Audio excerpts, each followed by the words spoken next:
Innalillahi wa inna ilaihi roji'un. Kabar duka kembali meliputi dunia hiburan tanah air. Ya, salah satu artis Indonesia dan mantan pemain softball di era tahun 1990-an, Dony Kesuma, meninggal dunia pada hari Selasa, 19 Maret 2024 di salah satu rumah sakit di kawasan Bekasi.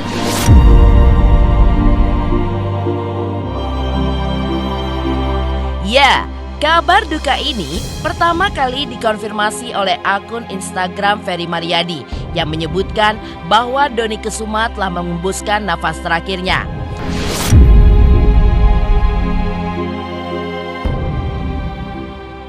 Rasa duka yang begitu mendalam sangat dirasakan oleh keluarga, teman, dan sanak saudara atas kepergian Dony Kesuma.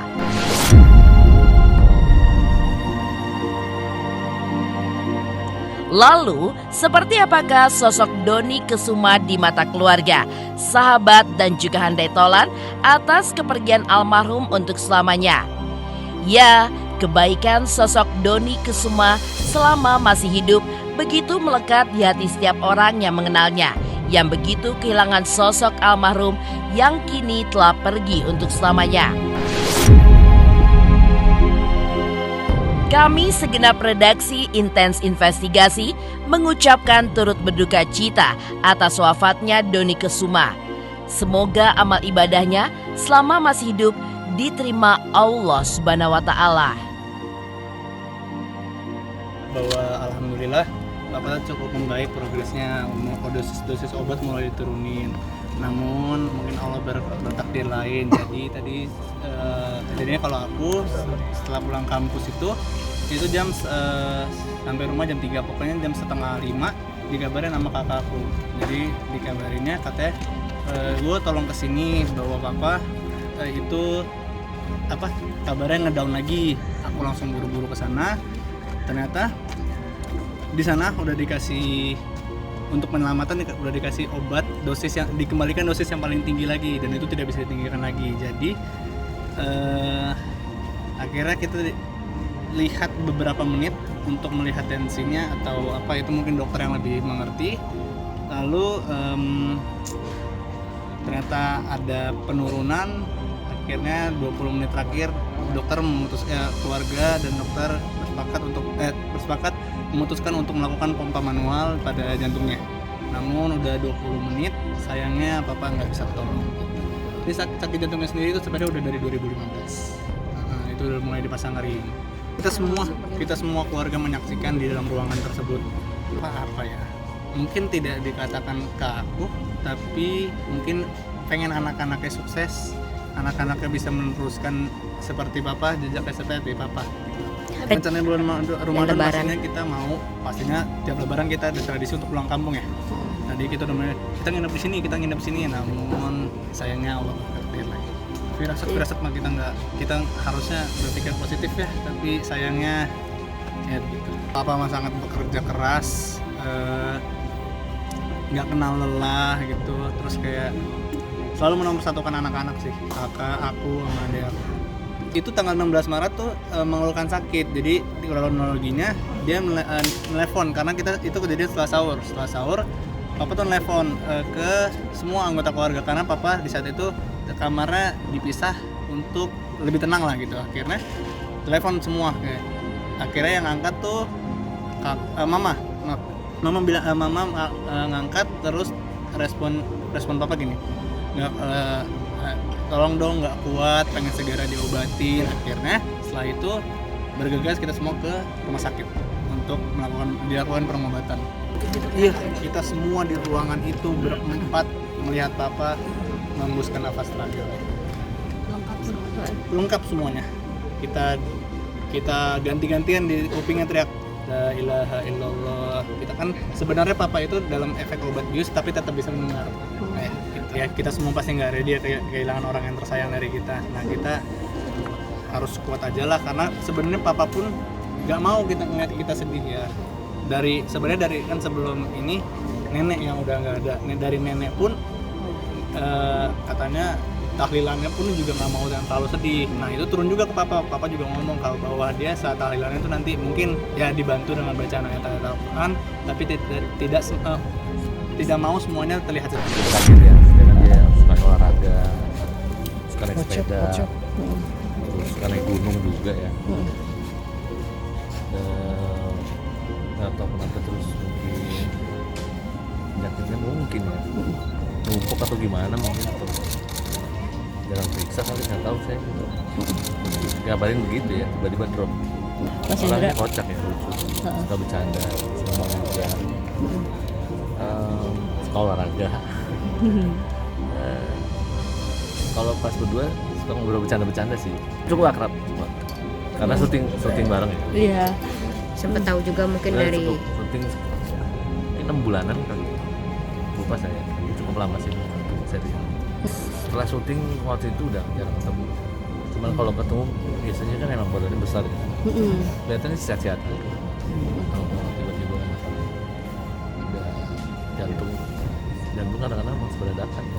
Mudah-mudahan keluarga yang tinggalkan bisa makan, terus beliau terima di sisinya, support ibu. ya kaget aja sih pas lagi selesai banget aku nyanyi, terus istrinya telepon ke saya langsung histeris, langsung nangis bahwa Kang Doni sudah berpulang. Kenapa mungkin histeris? Karena kaget, karena kemarinnya itu kita baru dapat kabar bahwa keadaannya membaik, semuanya stabil. Jadi kita semuanya berharap hari ini itu malah tambah baik gitu, malah tambah sehat. Tapi ternyata di hari ini malah ngedrop gitu. Terus nggak cepat dari berita ngedrop tadi siang, malamnya setelah buka puasa tadi setelah buka puasa, terus ya pukul 19 kata istrinya Kang Doni tidak berpulang. Jadi ya shock aja, karena 2 hari sebelumnya saya sempat nengok, terus ya kayak nggak percaya aja gitu bahwa ternyata dipanggilnya secepat ini. Sengaja ditidurkan waktu kondisi saya beberapa hari yang lalu itu, sengaja ditidurkan untuk pengobatannya optimal karena dia kan ada komplikasi paru-paru juga, terus ginjal juga. Jadi dia pengobatannya optimal, ditidurkan sengaja oleh pihak rumah sakit. Saya bersyukur di hari-hari terakhirnya masih bisa jenguk, masih bisa ketemu keluarga, anak-anak dan istrinya, masih bisa support. Jadi hari ini berasa ikhlas ya kan. Ya tentunya saya lihat keluarganya sangat sudah ikhlas, sudah sangat kuat untuk kehilangan figur, walaupun saya tahu Kang Doni ini sangat diidolakan sama anak-anaknya. Nggak tahu nih ya, kalau hari ini saya lihat mereka sangat tegar, mereka sangat ikhlas untuk hari ini ya, tapi nggak tahu, biasanya kan orang akan berduka setelah dikubur katanya gitu ya, baru berasa banget kehilangannya. Saat ini saya lihat mereka sangat kuat, dan insya Allah ya mudah-mudahan mereka diberi kekuatan untuk seterusnya. Sebenarnya emang kita udah tahu kan dari ya kebetulan tuh pas dengar berita kalau Kang Doni kemarin itu masuk ICU itu hari Sabtu kalau nggak salah, 16 Maret gitu. Pas banget itu lagi ada kita lagi ada lagi ada buka puasa bersama GAS, karena kan kebetulan Kang Doni itu sama saya itu tergabung di GAS kan, Gabungan Artis Seniman Sunda, udah hampir 15 tahun kita bareng-bareng gitu. Kemarin tuh benar-benar kaget banget. Biasanya tuh kalau kita halal bihalal apa segala macam tuh dia selalu nyaut di grup gitu. Pas lagi banget Ustadz lagi tausiah, tiba-tiba di grup tuh rame ada berita kalau Kang Doni itu lagi di ICU. Jadi memang alhamdulillah pas kemarin itu kita sempat nutup tausiah dan doa bersama itu, sempat ngirimin doa juga untuk Kang Doni rame-rame gitu. Terus hari Minggunya itu Teh Dewi Gita mewakili GAS juga sempat datang ke sana. Aku tuh tadinya udah mau ke sana, tapi karena memang kata Gogo Papa itu bisa dijenguk jam besuknya itu di jam 5 sampai jam 6 sore aja. Sementara tuh kemarin itu kita baru selesai kerja tuh jam 7 malam gitu. Terus pas saya telepon Kak Dewi, udah kok kita udah kesana, udah ketemu Mbak Yuni, udah ketemu Gogo gitu. Oh ya udah deh kalau gitu aku nengokin. Rencananya tuh memang kita tuh tadinya mau janjian karena kemarin itu dengar beritanya dari Teh Dewi Gita tuh Kang Doni tuh membaik cenah. Tadi tuh jam berapa ya? Sebelum maghrib deh dikabarin bahwa di grup itu dikabarin mohon doanya lagi karena ada kabar kalau Kang Doni tuh ngedrop lagi. Jam 7 lewat, pokoknya habis maghrib banget, jam 7 lewat 20 apa 25 lah ya. Tiba-tiba Kang terima telepon dari Gogo gitu. Cuman gitu, udah berapa menit gitu, 10 menit, udah. Kita langsung kaget, sampai tanya, Kang Doni ya?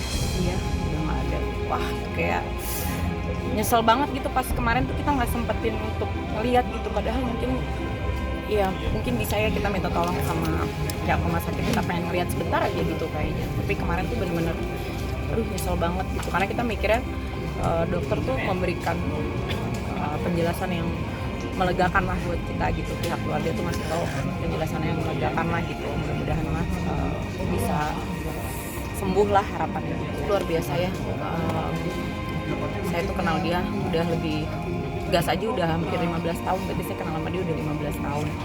Setiap kegiatan kemanusiaan itu nggak pernah bilang enggak.